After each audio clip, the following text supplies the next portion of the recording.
Hi guys, it's Kelly here, and today we're going to be doing a little no-line coloring. We're working with pretty poinsettias and hand-lettered holiday from WPlus9.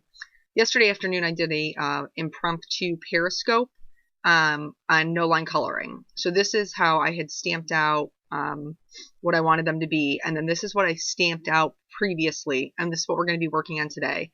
But I wanted to show you how I got there. So I used Appletini, Old Gold, and Cranberry Crush to do some second generation stamping so then I could color with my Copics. If you don't know what second generation stamping is, I'm going to show you.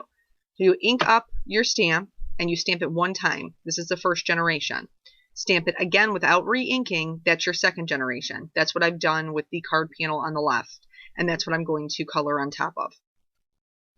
So because WPlus9 their inks are alcohol based, they work well with Copics. You can color over them and they will work together to get you a good blend.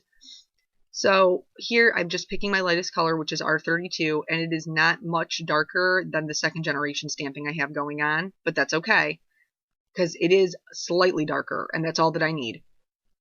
So I'm using the tip of my marker and I'm just putting down really light feathering strokes where I want it to be the darkest, but I'm being very careful to leave the highlight that Dawn has created in that stamp.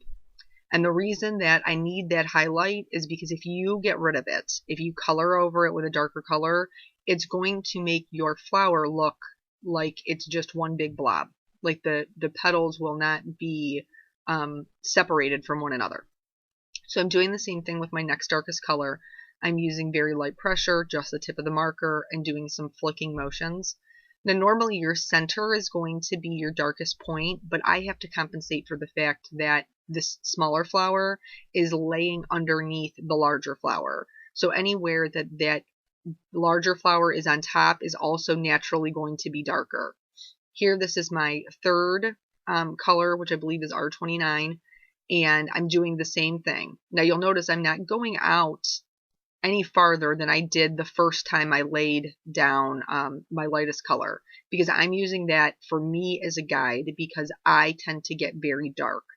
So I start with my lightest color, I lay that down, and then I lay down all my other shading on top of it, and it just kind of keeps me personally in check. But you can do this however is comfortable for you. This is the last color I'm using, my darkest one, and I'm only putting this where I want my shading to be the very darkest. I'm not even covering up everything that I already have down. I'm just, in some places it's just going to be a simple line.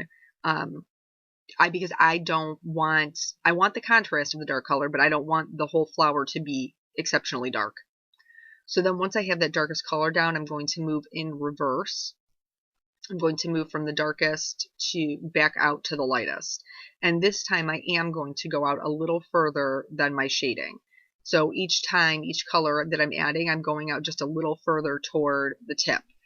But again, I am keeping that highlight because I want my petals to be separate.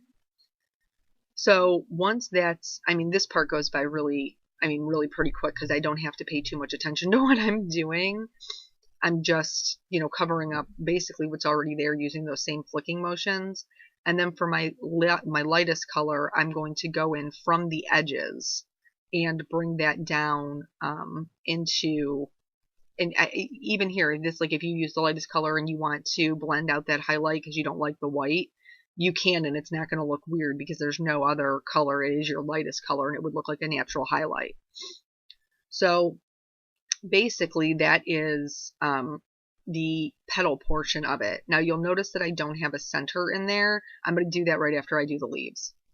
So for the leaves, like you'll see here, I stamped two on top of each other using some masking, but I want them to be separate. So I need to make sure that the edge that's on top is lighter than the edge of the leaf that's laying underneath it. I hope that makes sense. I hope that's not confusing.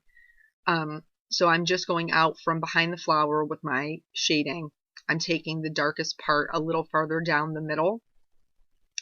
And in the set that Dawn has designed, this Pretty Poinsettias is a builder set, which means that it has multiple layers that you can stamp on top of each other to get the look that you're of many colors. I don't usually use builder sets that way. I'm more traditionally use them this way, or I use just the outline and I color them with my Copics because that's just what I prefer. But this one, and when you look at poinsettias, they have those veins in them, which are beautiful. And it is something that would look strange if a poinsettia didn't have them, because they are so apparent when you look at that flower.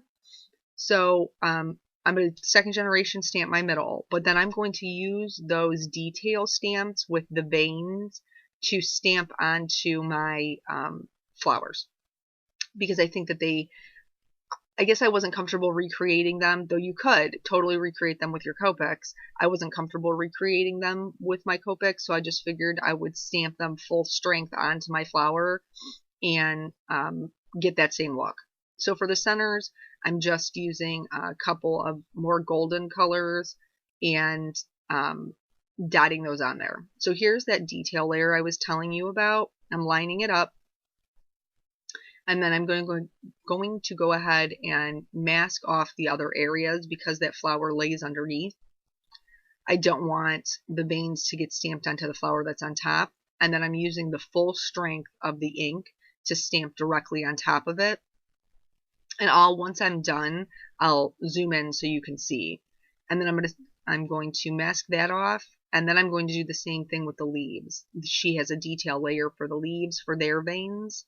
And I'm going to be using the same thing, the same color I second generation stamped in, which is the Apple Teeny. And yeah, I just really liked these colors. I felt like they were really traditional Christmas colors, and that was going to work for me. So I'm going to mask off that leaf so I can stamp the one that's behind it, and then that's it. Now I did, like you can, like to me, that just those veins make the difference, and I'm so happy with them. So I did go ahead and color the third one. I didn't do it on camera. And then we're going to get to the sentiment and the embellishing. Yeah, if you watched it on Periscope, you've heard all of this already. And then, so I didn't really feel like the third one was necessary. So I'm using black, also WPlus9 ink. This is my favorite ink for stamping sentiments. And I'm just going to kind of stamp it a little, I don't want to say crooked, but like at an upward diagonal. And then I'm going to stamp the Christmas straight, like kind of nestled in underneath it. And I felt like I liked the way that it looked, but I felt like there's a little bit of like a gap between the sentiment and the actual design. So of course, I'm going to fill those in with sequins. First, I'm going to do a little bit of a shadow. Now I picked some lighter grays. This is C3 and C1. If I had gone, you'll see me like I'm putting the shadows in the flower petals. It was pointless. You couldn't see it. It wasn't dark enough. If I would have gone C5, it probably would have been better. But I didn't want to shadow that dark on the outside of the flowers. But if you do this, let me warn you, your lighter colors pick up your darker colors with Copics. So you'll see me get a scratch piece of paper and kind of scribble it off. And it's because there's red on my gray marker. It's not going to hurt it. Like I said, you can scribble it off and it'll clean up just fine. But I didn't want to be dragging the red through my shadow. And then I also added that same shadow to the Mary, just to help it stand out a little bit. I don't know. I like adding shadows. I think that it's a really simple way to give your card a little bit of dimension, especially if it's a one layer panel like this one is, and mine frequently are. I will warn you though, the WPlus9 ink, the black, they do work with Copics because they're alcohol based, but that also means if you touch a Copic to them, that they're going to react. So when you're doing like the Mary or anything, you need to be very careful about how you're touching. Like you don't want to try to do like a light pink shadow with a black sentiment, because as soon as you put that pink on the black, it's going to smear. Here, it's, you know, with the gray, it's not that big of a deal. If I did bump it, I didn't feel like it was noticeable. So now that I got that all done, I'm going to do some clear Wink of Stella on the flower petals. I love glitter, and I feel like this is one you should definitely have in your arsenal, especially if you Copic color, because it's so shimmery and just really beautiful. So here I've filled in that little bit of space with some clear sequins by Pretty Pink Posh, which I can't make anything without anymore. So yeah, that's pretty much the whole card. I hope that you will try some no-line coloring. If you do, please leave me a link or tag me on Instagram. I would love to see what you guys are doing because I'm still practicing and learning. So thank you so much for joining me, and I hope that you guys have a wonderful day. Bye.